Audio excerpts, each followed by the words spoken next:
It's a work of art, it's a work of fiction, it's a work of nonfiction. It's a work of journalistic integrity, whatever it is, okay? So MLA asks you for a list of works cited, which anything else asks for references, bibliography, whatever, it's the same thing. They want works cited.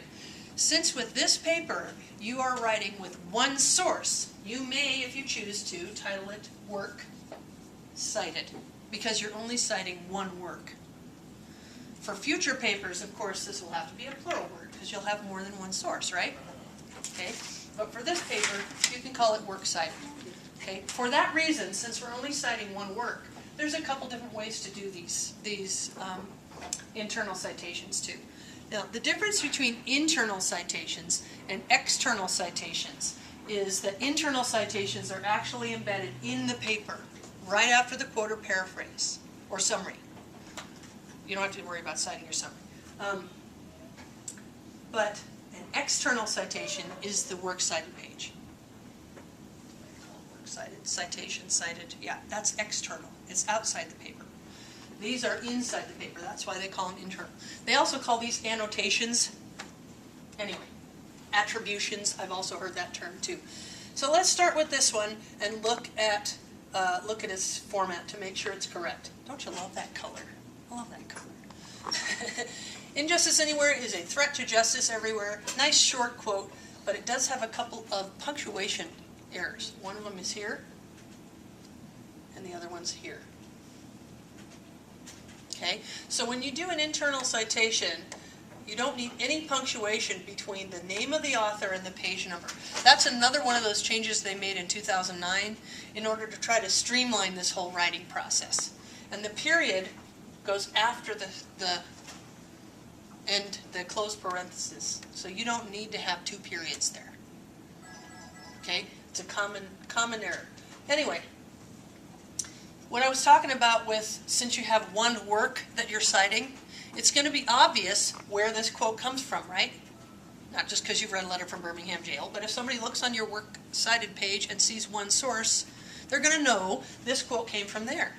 There's no other place it could come from, right? So because of that, you have a choice. You can cite it like this, especially if you have more than one source, you're going to have to do it like that. Or you could do it like this. Okay, but that's only in this case because you're using one source. Once you're doing more than one source, you're going to have the author's name. And that's another reason why that website thing is going to be a little more difficult this time. Just, you know, I'm not going to say don't, I'm just saying you're adding a lot of heartache and torment on yourself if you choose to. Okay. All right, so let's look at this. When you suddenly find your tongue twisted and your speech stammering as you seek to explain to your 6-year-old daughter why she can't go to the public amusement park, that's a part of a quote, right? So this goes to what Dylan was asking. Can you use an ellipsis if you want to chop something out of a whole sentence? You don't want to include the whole sentence because it's too long. You want to just get to the meat of the thing. Use an ellipsis. Now, she told me that this is not the beginning of the sentence, and this is not the end. So we need two sets of ellipses in there. And then I'm going to move these to after the ellipsis there. Does that make sense? And then the period goes here. It's called ELLIP.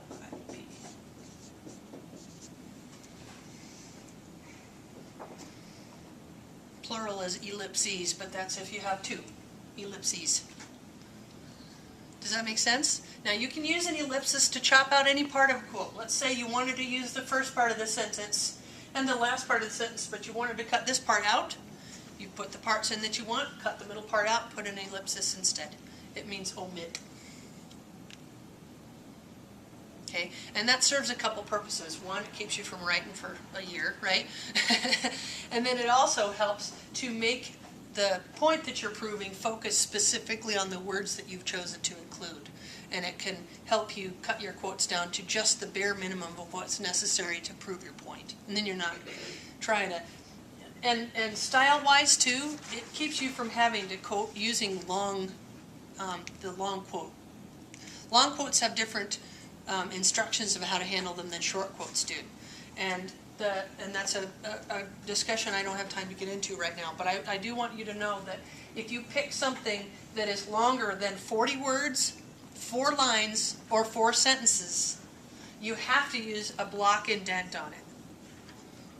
So in this length of paper, 750 words, you don't have room for a long quote.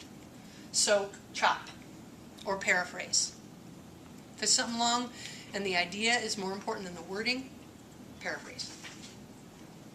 Okay, let's look at the next one.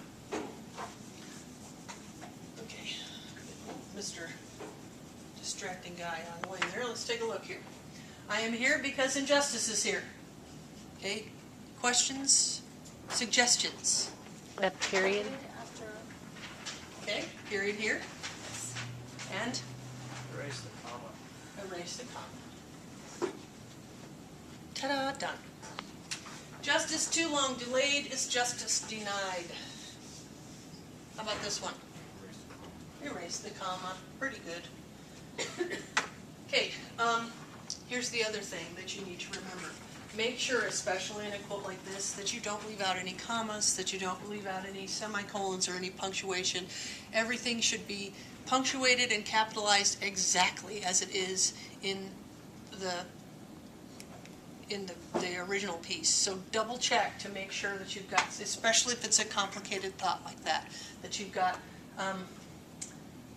hyphens in the right place like that.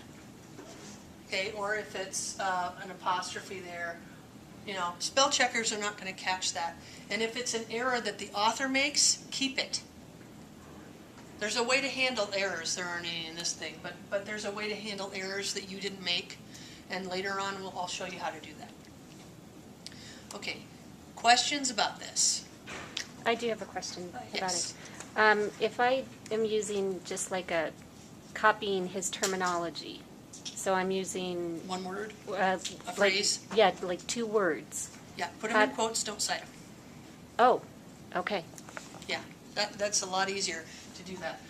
Also, you can, like, say you've got a word say you've got a word in here that is, you've got your quotes, your double quotes out here.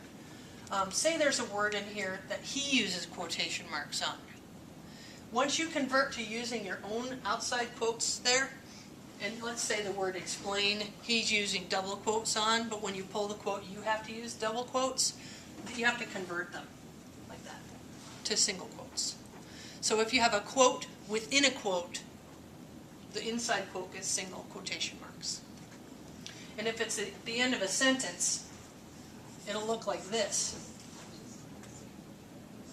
Like that. So there'll actually be 3 in a row. I know that's weird, but that's the way they want it. That's not the case with this quote. It's fine the way it is, but I just wanted to show you as an example. Any other specific things that I can address? Yes? Mine is actually for the works cited page. Do we have to like put where we got the works cited page from? Like I got mine from bibme.org. Do we have to put it like No. I'm doing? Okay, it's like No, you use BibMe? yes. Okay. Next week, I will show you how to do a hanging indent. That MLA sample paper actually tells you, and the one that says how to make a works cited entry, there's actually detailed instructions in there that I wrote on how to make a hanging indent. So if you're interested in doing that, the Word actually will make it shift over with that first line hanging like that. It does it automatically, and it tells you in there how to do that. But I'll show you on the screen how to do that next week. I have a little list of things to show you how to do. Other questions? Works cited entries, websites, print entries. Yes, sir. We won't need any like Those are one of just, these, it's just an example. Yeah, yours is most